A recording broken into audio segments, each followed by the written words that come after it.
Hey, so have you noticed how many people are doing this exact same thing all over YouTube?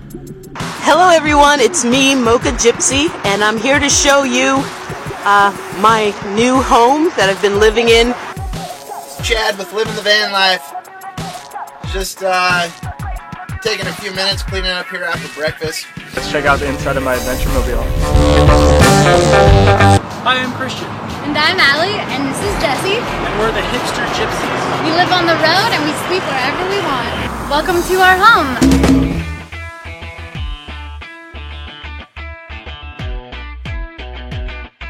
Hello!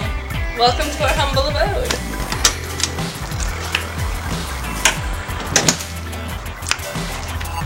This is our cozy little bed nook. Now, one of the coolest things about living in an RV is that if somebody comes and knocks on your door and you don't want to talk to them, instead of ignoring it, you can actually just drive away. Hey guys, Eric here, Nomadic Fanatic, along with Wanderlust Estate. I'm James. Nice to see you guys.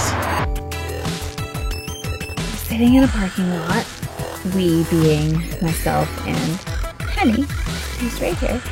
Penny, hi. And yes, it's a choice. This is how I want to live.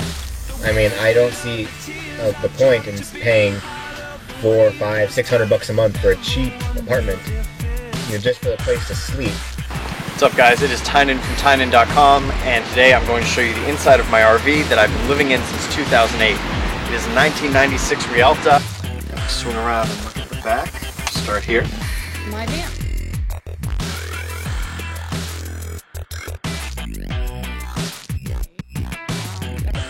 What is going on, guys? Here in beautiful Seward, Alaska. G, you ready, G? Hi everybody. Yeah. So this is the interior.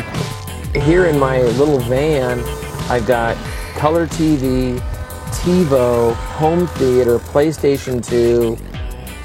I don't really consider myself homeless. I live in a gated community. It was a dream for a little bit, and all of a sudden everything just kind of came together, and we were like, we're resigning from our jobs and buying a van. Everybody was like, wow, this is really happening. Hey guys, how's it going? But this is the 1975 Ford Econoline that I've been living in.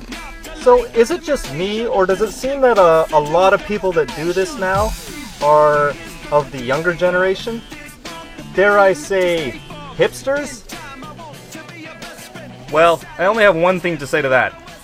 I've been living in motorhomes on and off for over 16 years. So technically, I was doing this before it was cool.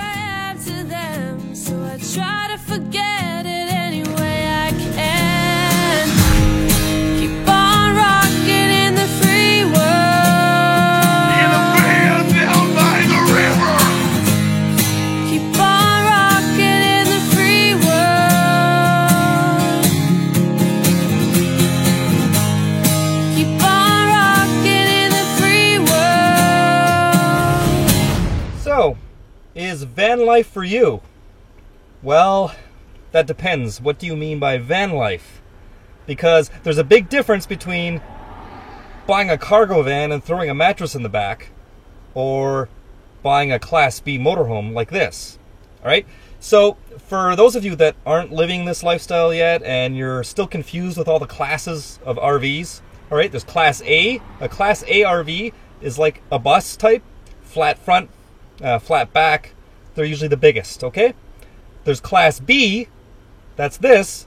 A Class B RV is based on a van chassis, so it's a full-size van, and sometimes they're widened, sometimes they're lengthened, but they're almost always at least raised. The roofs are raised, okay?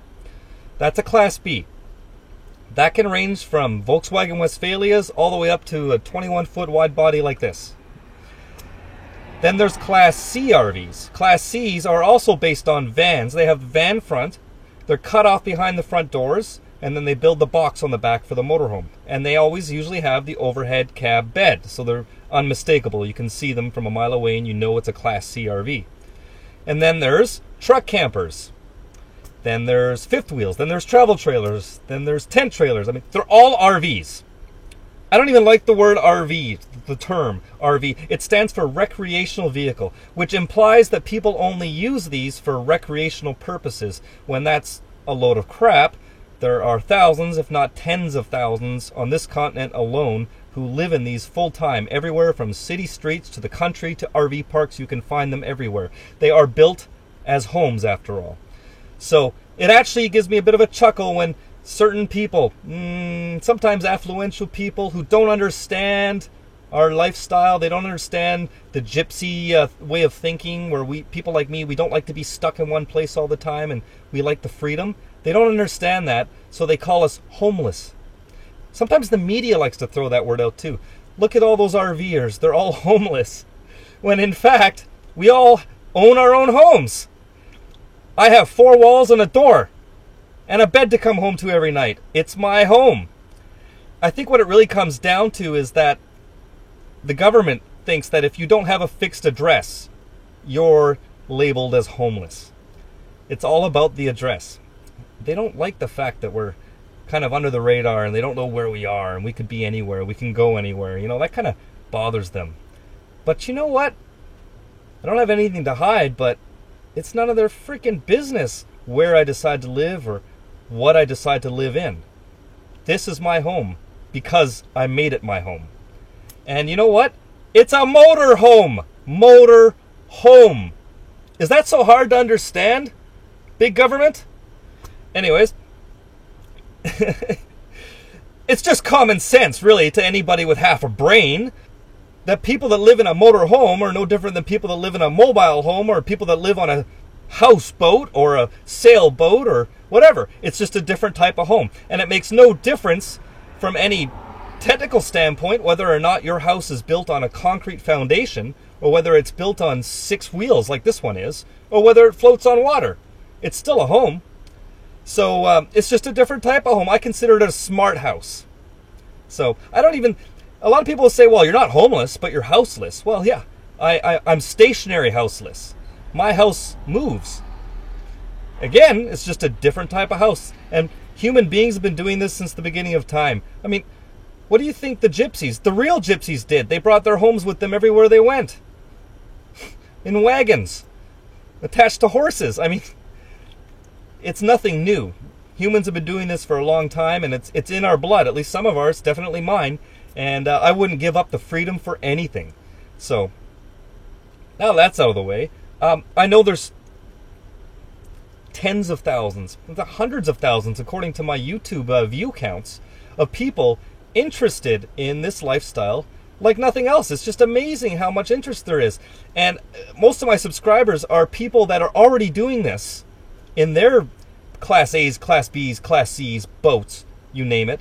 But there's a lot of people that are planning to do it soon. People have told me their plans. They're going to sell their homes, or they're going to give up their mortgage. They're going to get rid of their apartments. They're going to do this and that, and they're going to buy an RV of whatever class and move into it. Life on the road. Some want to do it in the cities like me. So I definitely can help with your questions when it comes to that. Other people want to do traveling all the time.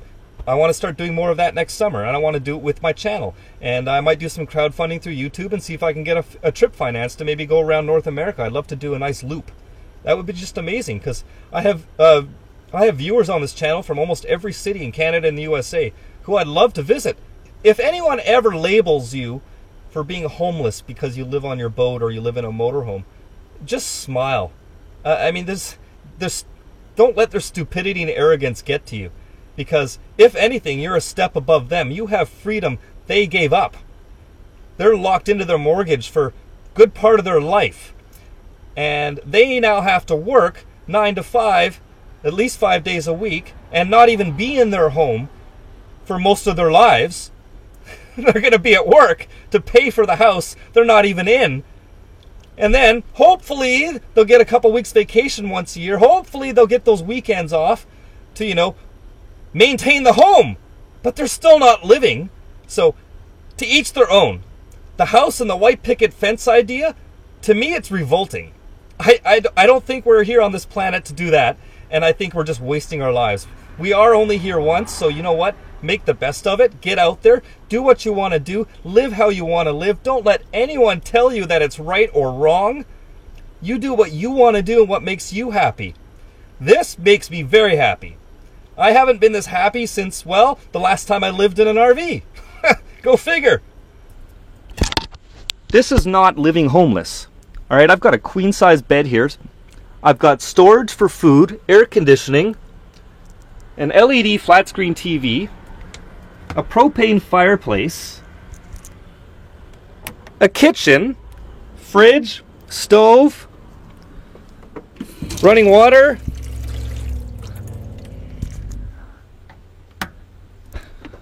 seat which becomes a computer station. The chairs both swivel around. I've got a stereo system with amplifier, custom lighting everywhere.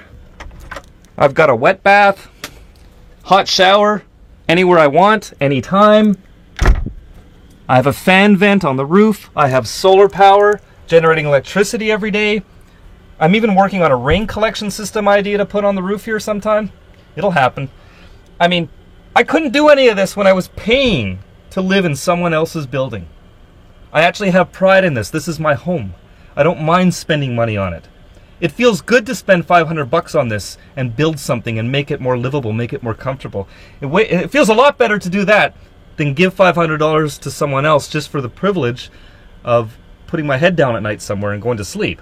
Like, it just doesn't make any sense to me. And I feel like I have total control of this. So I guess I'm a control freak, but I think it's really more about freedom, guys. Personal freedom is everything. So that's why the lifestyle appealed to me. And again, I would have bought a boat or a motorhome. Those were the two choices I had. So I decided this time around, I'm going to go for another motorhome. I'm going to do this for a while. And if I'm happy, I'll stick with it. If not, maybe I'll go up to a sailboat later on. We'll see. Maybe I'll have both. But either way, I can tell you this much. I'm not going to have a fixed address anytime in the foreseeable future. And that's exactly the way I want it to be. Now, when I started doing this way back when I turned 16, and I moved out of my parents' place and I bought my first, it was a Class B. It was a Dodge extended van with a pop-top roof, and ended up moving right into that, and I actually had a couple friends move into it with me. It was just a party wagon for a while.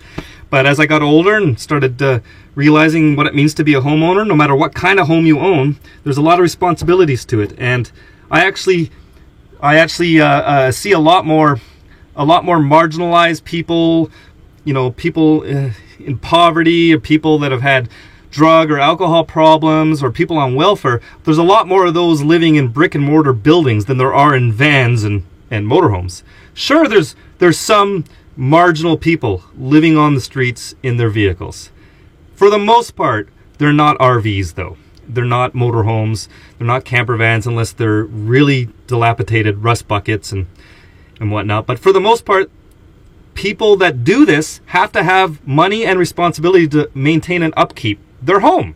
Just like any homeowner, there's a lot of time, effort, and finances involved in keeping up with this lifestyle. It's not free, but it's worth it. I can tell you that much. It's absolutely worth every penny I put into it, and I never feel like I'm wasting money.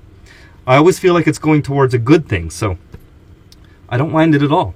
That's why I don't cheap out on anything. I buy good deep cycle batteries. I don't spend a few bucks on a cheap Walmart battery. I buy the best TV money can buy for boats. I buy the best heater I could buy, again, for boats, all this stuff. But you know what? It's an investment in my home. Why would I be cheap with that sort of stuff? And since I'm not throwing money away at rent, I might as well invest in this stuff, right? So that perception that it's homeless people, it's actually pretty much the opposite. Go downtown east side in Vancouver. Most of the people on welfare, or the people that don't have jobs, are either living on the streets or living in government-paid housing for the homeless down there, okay? Not in vehicles where you have to pay for gas, insurance, maintenance, propane, water. I mean, there's just so much involved with one of these to live in these and to make it livable like a home is 24 hours a day. So that's kind of a very strange perception, but at least that's the way it is here. I know it might be different in other places. I've heard some horror stories like it down in Venice Beach in California. There's some good RVers, and then there's some bad apples that make everyone else look bad. But you know what? That's the same in any housing community, in any apartment building, in any neighborhood. So there's always the bad apples out there. So, and there was no YouTube and internet on everyone's phones back then when I got my first van. Geez, that makes me feel really old. Anyways, none of us had channels. I mean, we were all impressed when we had FM radio. So now I have satellite radio and internet radio. And I've got a YouTube channel. Like, what's going on? It's crazy how we're all connected now. So now I see all these other people, a lot of them my age, a lot of them a lot older than me, and a lot of them younger than me, just starting out, getting to their RVs, their Class Bs, Class Cs, Class As, you name it.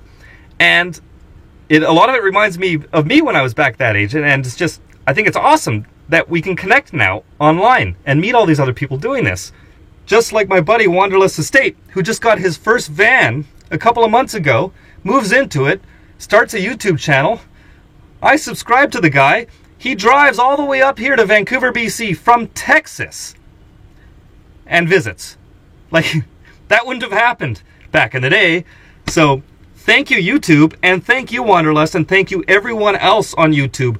Older people, younger people, people who have been doing this for years, people that are just starting out. I mean, you're all awesome. You're all out there. You're spreading the good word. You know, keep on living the way you want to live. Do what you want to do. Who gives a shit what society thinks, or what your neighborhood thinks, or what some people in the media might label you as being? Because you know you got it right. You know you're doing the right thing. It's not about being a freeloader. It's about freedom. Never forget that.